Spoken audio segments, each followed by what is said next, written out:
فرقان یعنی غزوہ بدر کا دن 17 رمضان المبارک جمعہ کا دن 2 ہجری، اور اس کے کچھ مناظر ہم نے سورہ آل عمران کی روشنی میں صبح سماعت کیے تھے۔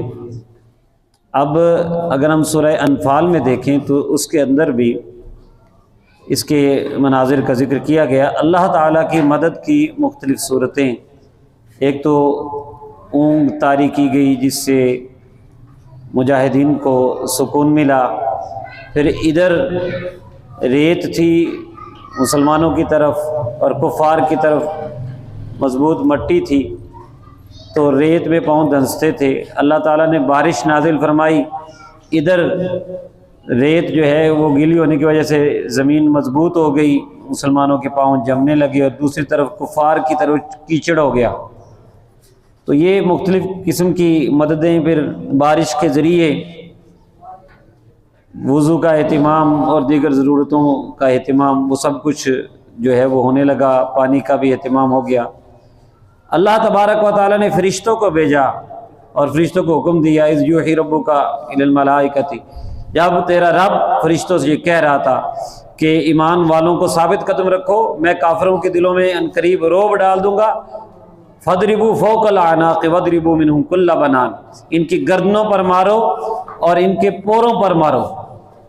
تو یہ فرشتوں کی مدد، اور پھر میرے محبوب کریم علیہ الصلوۃ والتسلیم نے ہاتھ میں مٹھی میں جو چند کنکریاں ان کی طرف پھینکیں، وہ بھی اللہ کی مدد تھی کہ وہ چند کنکریاں جس سے کفار کے منہ پھر گئے، اور اللہ تعالیٰ نے وہ منظر بھی پیش کیا، وما رمیت اذ رمیت ولکن اللہ رما، محبوب جب تو نے وہ کنکریاں پھینکی تو تو نے نہیں پھینکی بلکہ اللہ تعالیٰ نے پھینکی۔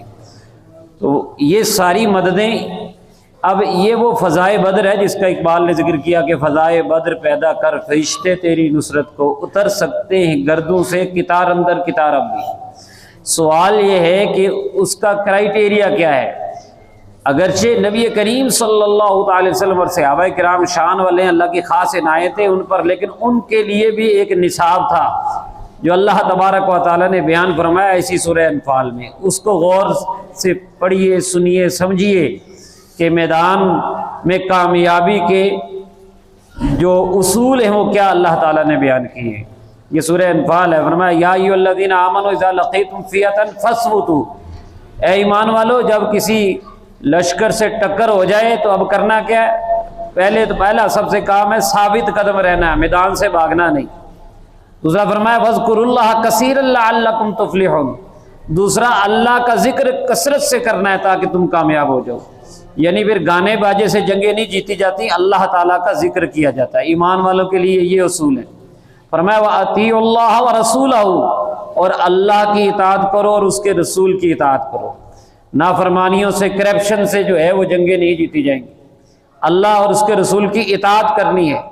پھر فرمایا وَلَا تَنَازَعُوا فَتَفْشَلُوا وَتَذْهَبَ رِيحُكُمْ، آپس میں جھگڑنا نہیں، تنازع نہیں ہونا چاہیے، تفریق نہیں ہونی چاہیے۔ اگر آپس میں تنازع ہو جائے گا، ایک دوسرے کے ساتھ لڑائی جھگڑا ہوگا، آپس میں تمہارا اتحاد نہیں ہوگا، پھر بھی تم بزدل ہو جاؤ گے، تمہاری ہوا اکھڑ جائے گی۔ اور پھر فرمایا وَاصْبِرُوا، اور صبر کرو، پھر تکالیف آئیں تو صبر کرو، ان اللہ مع الصابرین، بے شک اللہ تعالیٰ صبر کرنے والوں کے ساتھ ہے۔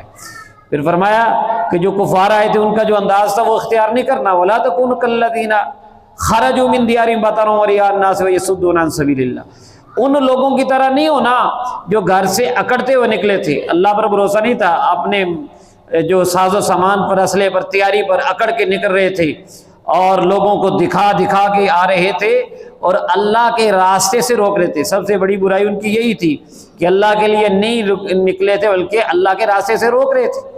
شیطان بھی ساتھ تھا، وَإِذْ زَيَّنَ لَهُمُ الشَّيْطَانُ أَعْمَالَهُمْ، شیطان نے ان کے اعمال مزین کر دیے تھے، کہنے لگا لا غالب لکم اليوم من الناس، او یار جی تواڈے کولوں کوئی نہیں جیت سکتا، وَإِنِّي جَارٌ لَكُمْ، میں بھی تواڈے نال ہاں۔ لیکن جب اس نے لشکر دیکھے فرشتوں کے تو دوڑ گیا، ناقص علی عقبیہ، پلٹ گیا اور کہنے لگا انی ارا ما لا ترون، میں وہ کچھ دیکھ رہا ہوں جو تم نہیں دیکھ رہے، انی اخاف اللہ، مجھے تو اللہ سے ڈر لگتا ہے۔ یہ شیطان نے جو ڈرنا کہا یہ وہ بھاگنے والا ڈرنا تھا، یہ سچ مچ ڈرنے والا ڈرنا نہیں تھا۔ تو مطلب کیا ہے کہ اگر ہم ان چیزوں کو اپنائیں گے تو پھر اللہ کی مدد بھی آئے گی۔ صحابہ نے اپنایا، ان کو اللہ کی مدد بھی ملی، شانیں بھی ملی، شہادتوں والوں کو درجے بھی ملے۔ بس ایک روایت اس حوالے سے سن لیجئے کہ انہوں نے ان چیزوں پہ عمل کیا ہے، پھر اللہ نے مدد بھی فرمائی ہے، تو پھر درجے کیسے ملے؟ ایک خاتون حضرت حارثہ رضی اللہ تعالیٰ عنہ کی والدہ محترمہ، وہ حاضر ہوگی نبی پاک صلی اللہ تعالی علیہ وسلم کی بارگاہ میں۔ بخاری شریف کی حدیث نمبر 3982 ہے، حضرت انس رضی اللہ تعالیٰ عنہ اس کے راوی ہیں۔ وہ کہنے لگی کہ یا رسول اللہ صلی اللہ تعالی علیہ وسلم قد عرفت منزلۃ حارثہ منی، یا رسول اللہ صلی اللہ تعالی علیہ وسلم آپ کو پتہ ہے کہ مجھے حارثہ سے کتنا پیار ہے، آپ اس بات کو جانتے ہیں۔ ان یکن فی الجنت اصبر واحتسب، اگر تو وہ جنت میں ہے تو میں صبر کر لیتی ہوں اور ثواب کی امید رکھتی ہوں اللہ تعالیٰ سے، اللہ تعالیٰ سے ثواب چاہتی ہوں۔ وَإِن تَقُلْ أُخْرَى تَرَى مَا أَصْنَعُ، اور یا رسول اللہ صلی اللہ علیہ وسلم اگر کوئی اور معاملہ ہے خدا نہ خواستہ تو پھر دیکھیے گا کہ میں کیا کرتی ہوں، یعنی پھر کیسے غم کا اظہار کرتی ہوں۔ اب نبی کریم صلی اللہ تعالی علیہ وسلم نے ان کو جو جواب دیا، اگلی ہو گئی ہے، چلی ہو گئی ہے۔ آوا جنت واحدۃ ہی، کیا جنت صرف ایک ہے؟ انہا جنان کثیرۃ، بے شک اللہ کی جنتیں بہت سی ہیں۔ وَإِنَّهُ فِي جنت الفردوس، اور وہ سب سے اعلیٰ جنت جنت الفردوس میں ہے۔ نبی پاک نے اس کی عاقبت کے حوالے سے، اس شہید غزوہ بدر کی شان کے حوالے سے یہ بتا دیا جنتی ہے۔ نہ صرف یہ بتایا کہ جنتی ہے، بلکہ یہ بتایا کہ جنت کے سب سے اعلیٰ درجے فردوس میں ہے۔ تو یہ شان ملتی ہے جب نبی کریم صلی اللہ تعالی علیہ وسلم کے ارشادات پر عمل کر کے بندہ ڈٹ جاتا ہے۔ اسی لیے کہتے ہیں کہ جا نثاران بدر و احد پر درود، حق گزاران بیعت پہ لاکھوں سلام۔ اللہ تعالی ہمیں عمل کی توفیق عطا فرمائے۔